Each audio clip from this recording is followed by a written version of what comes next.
दोस्तों, आज का हमारा वीडियो शादीशुदा मर्द या औरत के लिए बहुत ही ज़्यादा ख़ास है, क्योंकि आज की इस वीडियो में हम आपको 5 ऐसी बड़ी गलतियों के बारे में बताने वाले हैं जिसको अक्सर मियाँ और बीवी हमबिस्तरी के फ़ौरन बाद में कर देते हैं, जिसकी वजह से फिर वो बहुत ही ज़्यादा पछताते हैं। क्योंकि ये 5 गलतियाँ हर मियाँ बीवी को बहुत ही ज़्यादा नुकसान पहुंचाती है।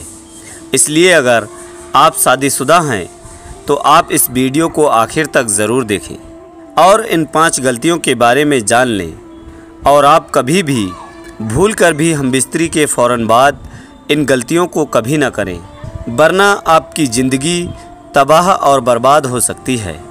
और अगर आपको ये जानकारी अच्छी लगे तो इस वीडियो को आगे शेयर ज़रूर कर दें, ताकि और भी लोगों के पास ये जानकारी पहुंच जाए और उनकी भी ये बातें काम आ सकें। तो चलिए दोस्तों, शुरू करते हैं वीडियो। नंबर 1, हमबिस्तरी के फ़ौरन बाद में आप कभी भी ठंडा पानी ना पिएं। दोस्तों, सबसे पहली गलती तो ये है कि बहुत से लोग हमबिस्तरी के फ़ौरन बाद में ठंडा पानी पीना पसंद करते हैं। याद रखें, हमबिस्तरी के फ़ौरन बाद में ठंडा पानी पीना हमारे जिस्म के लिए बहुत ही नुकसानदायक होता है, क्योंकि उस वक्त में इंसान का जिस्म बहुत ही ज़्यादा गर्म होता है। उस वक्त मर्द हो या औरत, दोनों के जिस्म में हरारत बहुत ज़्यादा होती है। ऐसे में अगर उस वक्त में कोई ठंडा पानी का इस्तेमाल करता है, अगर कोई हमबिस्तरी के फ़ौरन बाद में ठंडा पानी पीता है, तो ये ठंडा पानी जिस्म को बहुत ही ज़्यादा नुकसान पहुंचाता है।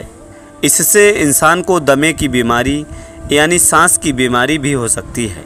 दोस्तों, आपने कई बार देखा भी होगा कि कभी हम दोपहर में कड़ी धूप में घर से बाहर आते हैं तो हमारे घर के बड़े बुज़ुर्ग कहते हैं कि पसीने में पानी मत पीना, पसीना सूखने दो, उसके बाद में पानी पीना। यही वजह है कि उस वक्त में हमारे जिस्म में गर्मी बहुत ज़्यादा होती है, और यही कारण इसका भी है कि हमबिस्तरी के बाद भी जिस्म बहुत ज़्यादा गर्म होता है। इसलिए हमें उस वक्त में ठंडा पानी कभी भी नहीं पीना चाहिए। नंबर 2, हमबिस्तरी के फ़ौरन बाद ही एक ही कपड़े का इस्तेमाल ना करें। दोस्तों, कुछ लोग हमबिस्तरी के फ़ौरन बाद में दूसरी बड़ी गलती ये करते हैं कि वो हमबिस्तरी के बाद में एक ही कपड़े का इस्तेमाल करते हैं, यानी कि हमबिस्तरी के वक्त में शर्मगाह से जो नजासत वगैरह निकलती है वो औरत और मर्द दोनों से निकलती है। ऐसे में कुछ लोग क्या करते हैं कि एक ही कपड़े से मर्द लोग अपनी शर्मगाह को साफ़ कर लेते हैं, और फिर औरत भी उसी कपड़े से अपनी शर्मगाह को साफ़ कर लेती है, यानी कि जो नजासत और गंदगी लगी होती है उसको पोंछ लेते हैं। याद रखें, ये भी एक बहुत बड़ी गलती है। इसके हवाले से कहा जाता है कि औरतों को चाहिए कि वो अपना कपड़ा अलग रखें और मर्द को चाहिए कि वो अपना कपड़ा अलग रखें। एक ही कपड़े से पोंछने से मियाँ और बीवी दोनों के दौरान नफ़रत पैदा होने का अंदेशा रहता है, यानी कि कहा जाता है ऐसा करने से दोनों के बीच में नफ़रत पैदा हो जाती है। और ऐसा करने का दूसरा नुकसान ये है कि इससे एलर्जी होने का ख़तरा बना रहता है। नंबर 3, हमबिस्तरी के फ़ौरन बाद में अपने शर्मगाह को ठंडे पानी से न धोएं। दोस्तों, तीसरी गलती जिसको कुछ लोग हमबिस्तरी के फ़ौरन बाद में कर देते हैं वो ये है कि वो हमबिस्तरी के फ़ौरन बाद में बाथरूम में जाकर अपने शर्मगाह को ठंडे पानी से धो लेते हैं। याद रखें, उस वक्त मर्द और औरत दोनों का जिस्म बहुत ज़्यादा गर्म होता है, जिसमें हरारत बहुत ज़्यादा होती है। अगर उस वक्त में आप उस जगह पर ठंडा पानी डालोगे तो इससे नसें फटने का अंदेशा हो सकता है। और यही नहीं, बल्कि हकीमों ने तो यहाँ तक कहा है कि हमबिस्तरी के फ़ौरन बाद में शर्मगाह पर ठंडा पानी डालने से नामर्दानगी होने का अंदेशा भी हो सकता है। इसलिए आप ये गलती कभी भी ना करें। नंबर 4, हम बिस्तरी के फ़ौरन बाद पेशाब को न जाएं। दोस्तों, कुछ औरतें पूछती हैं कि हमारे हमल नहीं ठहरता, ऐसे में हम क्या करें?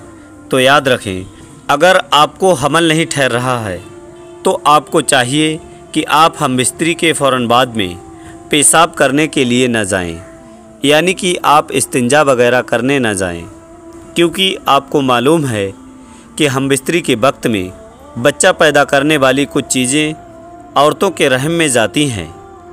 अब ऐसे में अगर कोई औरत हम बिस्तरी के फ़ौरन बाद में ही उठकर पेशाब के लिए चली जाती है तो फिर वो जो अंदर गई थी वो फिर वापस बाहर आ जाती हैं। अब आपको मालूम है, जब बच्चा पैदा करने वाली चीज़ वापस बाहर आ जाएगी तो फिर हमल कैसे ठहरेगा? इसलिए औरतों को चाहिए कि वो हम बिस्तरी के बाद में कम से कम 15 से 20 मिनट तक का इंतज़ार करें, उसके बाद में ही बाथरूम जाएं, ताकि जो मादा अंदर गया है वो बाहर ना आने पाए। अगर वो बाहर आ गया तो फिर हमल नहीं ठहरेगा और औलाद पैदा नहीं होगी। नंबर 5, हम बिस्तरी के फ़ौरन बाद में आप कभी भी ना नहाएं। दोस्तों, कुछ लोग हम बिस्तरी के फ़ौरन बाद में ही नहाने के लिए चले जाते हैं। याद रखें, ये भी एक बहुत बड़ी गलती है, क्योंकि उस वक्त में जिस्म बहुत ज़्यादा गर्म होता है। उस वक्त जिस्म में हरारत बहुत ज़्यादा होती है। ऐसे में अगर आप अपने जिस्म पर ठंडा पानी डालोगे तो ये भी आपके जिस्म के लिए बहुत ही नुकसानदायक होता है, बहुत ही नुकसान पहुंचा सकता है। इसलिए औरत और मर्द दोनों को चाहिए कि वो कम से कम 15 से 20 मिनट तक का इंतज़ार करें, उसके बाद ही आप नहाने के लिए जाएं, ताकि आपके बदन के अंदर जो गर्मी है वो गर्मी अपने लेवल पर पहुंच जाए, जिस्म का टेम्परेचर नॉर्मल हो जाए। उसके बाद ही बदन पर आप पानी डालें। अगर आप ऐसा काम करोगे तो इससे आपको बहुत सारी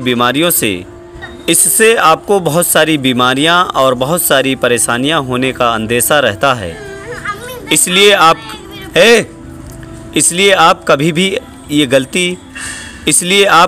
ये गलती ना करें। दोस्तों, आज के वीडियो में बस इतना ही। प्यारे दोस्तों, आपसे गुजारिश है कि वीडियो आपको अच्छी लगे या ना लगे, वीडियो को ज़रूर शेयर करें, ताकि ये जानकारी और भी ज़्यादा लोगों के पास पहुँचे। दोस्तों, आज की वीडियो हमारी मुकम्मल हुई। फिर मिलते हैं एक और नए वीडियो के साथ। तब तक के लिए दुआओं की गुजारिश। अल्लाह हाफिज़। अल्लाह हमारा और आपका हामी व मददगार हो।